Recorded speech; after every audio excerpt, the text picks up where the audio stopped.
we are working with the gift process. So the first two questions that sit there is, what do you mean by gift? And this is a question that I try not to answer specifically for you. That is actually what the process is about. The gift process is about. What I can tell you, what I do know, is that our gift comes from our deeper being. It comes from what I would refer to as the essence of who we are. I would say that it comes from our spirit. These are words that you can delete and or translate into your own words. Everything I'm sharing. My hope is to share with you things that would kind of initiate an internal knowing. So what I know about my own gift process, the practice that I've been in for the last 400 years, is that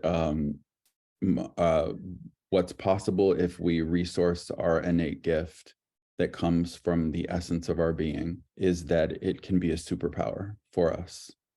And that this gift has this incredible ability of being this, it's sort of this ability to become shareable if we cultivate it through a gift process. And the process itself has 3 phases. These phases I'll lay out in just a minute. This series that we're going to do is actually working with the first phase, and that's the discovery phase, the discovery of your gift. And that's also the receiving phase. The discovery and receiving phase. This is where we create a space for ourselves in our life where we can involute or go inside and really discover our gift on our own terms. So one of the things about our gift is that it's for us first. So all of our needs and all of our internal concerns, our gift is actually there for us first. It does come from what I believe to be universal intelligence, which is the intelligence of creation itself. If this sounds too metaphysical, again, just translate this for that deep knowing, that resource, that strength, that power that you draw on. Now, what I know is that most of us, actually, I would say all of us personally, from everyone that I've met, are actually resourcing or utilizing our gift innately without even most of the time consciously knowing it. So as I was saying, this superpower that lives inside of us oftentimes can be a sensitivity that, when given the right context, when given the right environment and seen in the right light, that sensitivity can become a powerful strength. Most of us living in a culture that is based in commodification, that's based in putting value on our doing, feel that our sensitivities are overstimulated. And so many of us become desensitized. This is what happened to me when I started my creative process back in like 25 years ago, is that I knew that my being needed more stimulation, but I had no idea how deeply I was able to see into things and how much clarity I had if I could focus into or receive things, go into things with my awareness. So what happened with that is that I became desensitized, and I went through this process of reclaiming my own sensitivity, my own gift, and my own nature. So the thing that I really try to help people realize in their gift process, and again, I'll talk more about that in a moment, is that what you have within you is coming from your nature and your being. And so once you start to reclaim it, it starts filling you back in with its clarity.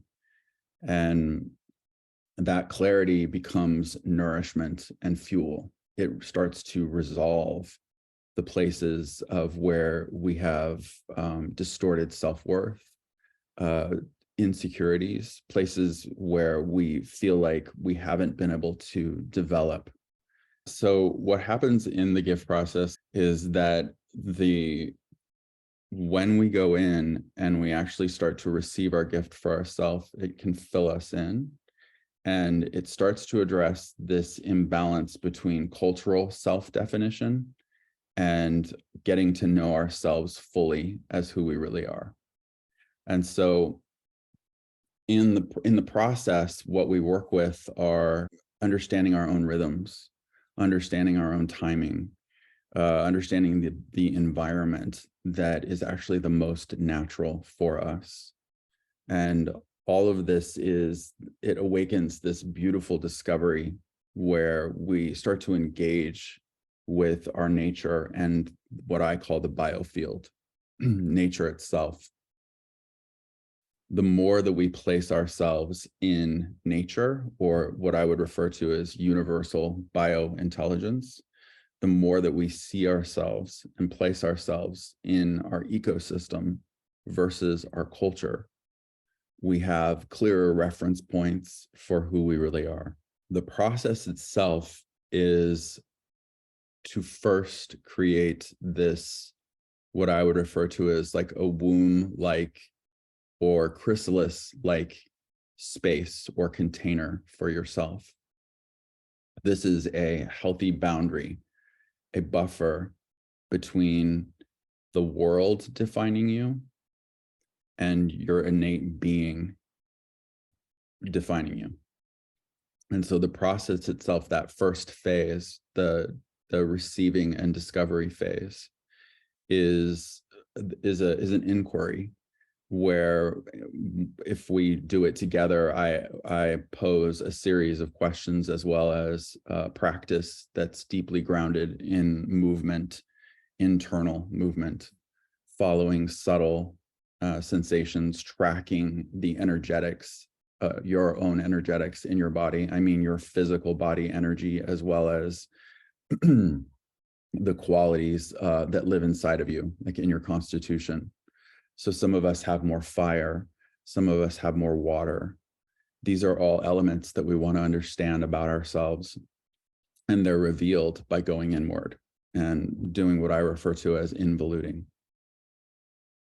So the second phase, what happens from there in this first phase, is that you start to fill in and discover, and you start to realize that your gift has this profound intelligence that will guide you. It will start sharing with you and continue to share with you what is best for you, what is most nourishing, what is most sustainable for you to be who you really are in the world.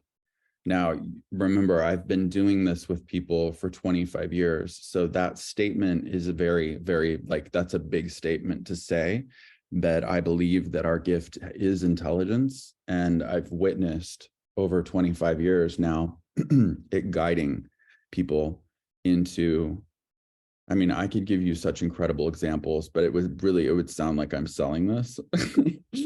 But I've seen people transform their lives. You know, I know people who had just been in prison, you know, working on the side of the road, night shifts, to becoming, you know, Oprah's teacher and Oprah's guide, all kinds of brilliant things like that. So I've seen and worked with people closely for a long time to see how this innate intelligence within us, this creative force within us, is so ready to work with ourselves in the world and to bridge the distance in the world. So what happens after that first phase of discovery is that we start to go into this claiming of ownership of our gift. So all of these insights about understanding the nature of our gift, the principles of our gift, its attributes, all of that, that's what we work with in this first phase. That's what we will work with in this new series that we're doing 3 months. It's all grounded in a movement practice. So there's 3 movements. That first movement is turning inward, learning how to recycle our own energy, learning how to involute and create coherent healthy parameters and boundaries. Within that, you now have this solid ability to start potentizing. That potentizing starts to reveal these forms that your gift can become shareable with others. So the first phase is that personal relationship with self. Then it starts to become how it is that you can be in relationship with others. That's where the ownership phase starts. That's that second phase.